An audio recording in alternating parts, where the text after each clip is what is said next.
देखो, विद्या प्राप्ति कथम भवति, या विद्या प्राप्ति साधनम किम अस्ति, यानी विद्या प्राप्ति का साधन क्या है। तो कहते हैं गुरु शुश्रूषया विद्या पुष्कलेन धनेन वा अथवा विद्यया विद्या चतुर्थो नोपलभ्यते। यानी 4 प्रकार से हम विद्या को प्राप्त, 3 प्रकार से विद्या को प्राप्त कर सकते हैं। 3 के अलावा चौथा कोई साधन नहीं है।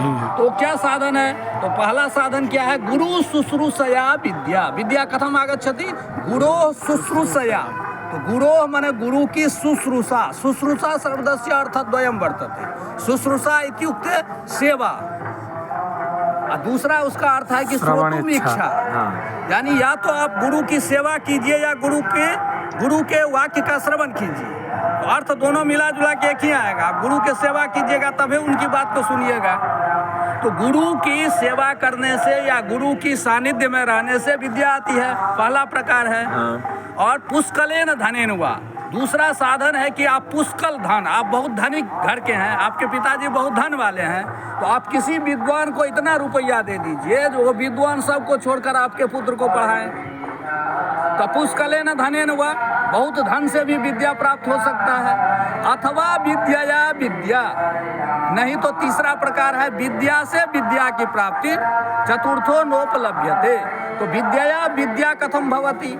तो मान लिया जाए हम इंग्लिश के ज्ञाता हैं और अब वो जो है संस्कृत के ज्ञाता हैं, तो उनसे हम संस्कृत पढ़ लिए, हम उनको इंग्लिश पढ़ा दिए, यानी आदान प्रदान, समझ गया। तो ये अथवा विद्यया विद्या, विद्या से विद्या की प्राप्ति होती है। तो तुम लोग इस बात को ध्यान रखो, जब तक गुरु के सानिध्य में नहीं जाओगे, गुरु की सेवा नहीं करोगे, गुरु को प्रसन्न नहीं कर लोगे, तब तक विद्या नहीं आ सकती। और आजकल की विद्याएं, जो विद्या सुने हो कि ऐसे ऐसे इतने शास्त्र लोग जानते थे, ऐसे जानते थे गुरु के सानिध्य में रह करके, ना कि ऐसे फटक करके, समझ गया।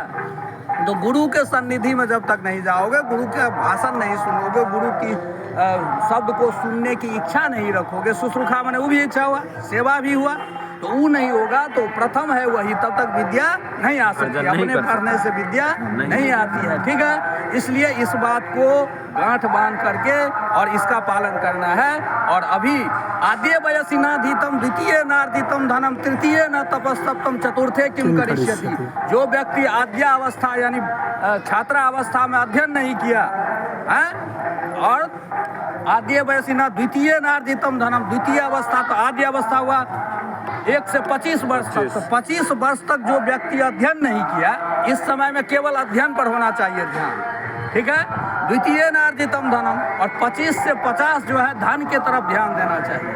तो जो व्यक्ति 25 वर्ष तक अध्ययन पर ध्यान नहीं दिया और 25 से 50 धन का अर्जन नहीं दिया, और तृतीय न तपस्तप्तर, और तृतीय अवस्था जो है 50 से 75 वो है तपस्या का, उसमें तप करना चाहिए, है। तो उसमें जो तप नहीं किया, तो चतुर्थे किम करिष्यति, तो तुरीय अवस्था जो है 75 के बाद, उसमें मनुष्य कुछ करने लायक नहीं रहता। तो इसका मतलब हुआ जैसे मकान का कुर्सी होता है, नींव होता है, उसी प्रकार हमारे जीवन का नींव है 25 वर्ष यानी छात्रावस्था।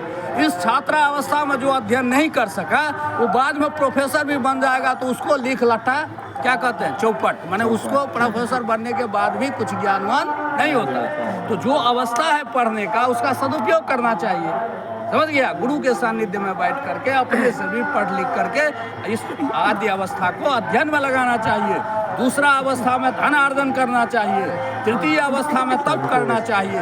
जब जो है चतुर्थ अवस्था में जा करके मनुष्य कुछ कर नहीं पाता है, उसका चतुर्थ अवस्था भी ठीक रह जाता है, ठीक है। तो इस प्रकार गुरु का जो अध्ययन का 3 प्रकार बताया आज, याद रहेगा क्या क्या? गुरु शुश्रूषया विद्या पुष्कलेन धनेन वा अथवा विद्यया विद्या चतुर्थो नोपलभ्यते। आद्ये वयसि नाधीतम द्वितीये नार्जितम धनम तृतीये न तपस्तप्तम चतुर्थे किम करिष्यति। इस 2 बात को आज तुम लोग कल हमको सुनाएगा, यह श्लोक भी, हाँ याद है, और इसका अर्थ भी समझ गया, ठीक है, धन्यवाद।